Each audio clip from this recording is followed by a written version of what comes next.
Hi, I'm Tim. Welcome and thanks for logging on. If you love this watch, email me, tmosso@thewatchbox.com. It's in the description below. Your purchase and pricing email question line for buying this or any watch you see on any of our platforms. Please reach out to me directly, tmosso@thewatchbox.com for pricing. Back in 2021, Romain Gauthier launched his first ever sports watch. It was the Continuum first edition. Well, late in 2022 for the 2023 model year, this watch was declared as the follow-up. This is the C, that is Romain Gauthier C Titanium Edition, and it is the first watch to feature a Romain Gauthier signed bracelet in the company's history. So, still 41 millimeters in diameter in grade 5 titanium. Because it is a 2023 watch, this is going to be one of the first examples to be reviewed pre-owned.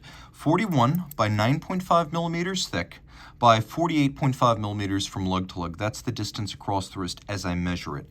Now, being all sapphire and titanium, including some of the internal components, it is a very light watch. The bracelet's agreeable, and it does have a wonderful degree of flexibility to it. You can see from over the top, the case itself is fairly short across the wrist, and this does fit on my wrist. I'd actually recommend it for wrists as small as 15 centimeters circumference. The thin profile is delightful, and you can see it would easily slide underneath a dress cuff. Here's your down the barrel shot. Let's try to get that. Now, the one element here that does complicate fit just a little bit is that, as with many watches that feature a bracelet, the bracelet will not pull 90 degrees down out of the lugs. You see that? That's as vertical as it'll go. It will not pull straight down the way, say, a strap will. Like, you can see that curvature right there? It's going to flare out a little bit on each side. And that is not something that, for example, a perfectly flexible strap or bracelet would do. This is a 90-degree pull. So you just want to make sure that you think of this watch as a true 41. It really does wear like a 41 or even a 42. So that's a good guide to the ergonomics. That said, it is silky on the wrist, and the bracelet was designed with ergonomic comfort, flexibility, and ventilation in mind. You can see we have satin on the sides. We have a polished bevel that expands on the lug profile and then runs down the shoulders of the tapering bracelet. You could appreciate that we have these polished intermediate profiles, and that there's even polishing in between the links where conventionally it's very difficult to see it. If you look carefully, you can even see that that polish flares out almost as though it's been beveled and flared on each side of the center. So the attention to detail here is really outstanding. Now, while it does feature screw-fixed removable links, they are proprietary Romain Gauthier screws. So you will need a tool in order to size this. It's going to have to be done by Gauthier or a Gauthier dealer. However, conventionally, you can see that we do have pins and sleeves here, so some work can be done without specific tools, and there's a little bit of flexibility with two such links on each side of the bracelet to make some changes without resort to proprietary screwdrivers. Inside, you can see the clasp features both media blasting and satination. It is Romain Gauthier branded. When it closes, we'll close it up so you can get a good sense. It is quite crisp. It has the Romain Gauthier logo externally. Twin trigger release. You have to press both of them to pop this open. It will not open errantly on its own accord. You can see this watch very fresh. It still has some of the original packing stickers in it. The case is interesting. It's definitely a tonneau profile, and this is very much of the integrated bracelet sports watch class. But we have these two serrations midway through that give the case a distinctive aesthetic. And then if you look at the lug hoods on each side, they're rounded both from top to bottom and side to side, giving the watch a little bit of a look of a 70s tonneau, not so much in the mold of a 222 or a Nautilus or a Royal Oak. This actually has a little bit of late Omega Mark series chronograph to it. Then we've got a bezel that features both longitudinal satination and polish.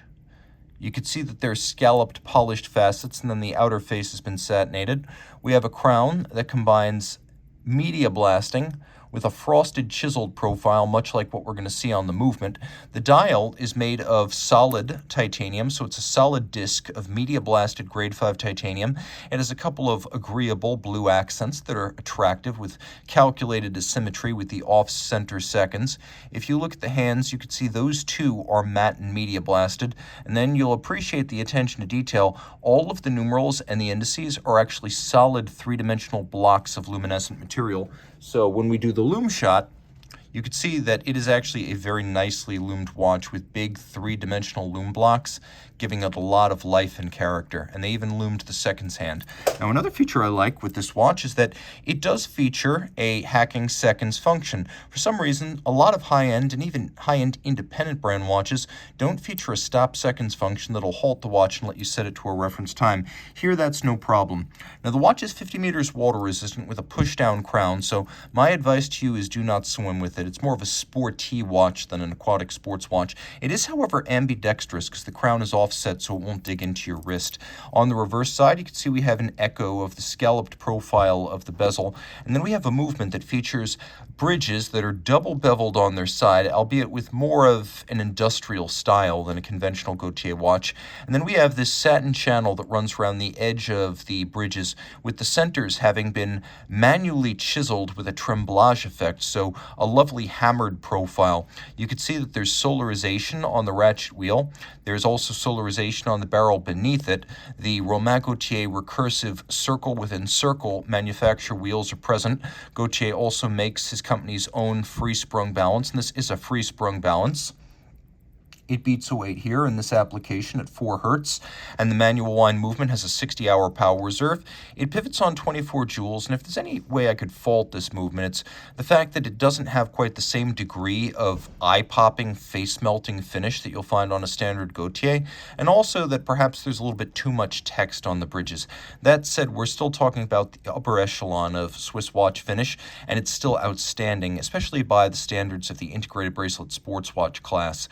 You can also see there's media blasting on the base plate. Everything that doesn't feature satination, that machined bevel, or hammering generally features media blasting for a nice matte techno-industrial finish.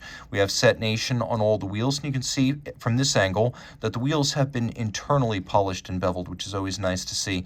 And again, the free-sprung architecture of the balance making for great bracing against shock. Excellent for a sports watch application. If you love this watch, it's going to remain rare. Reach out to me for this one. I am Team Mosso at thewatchbox.com for pricing.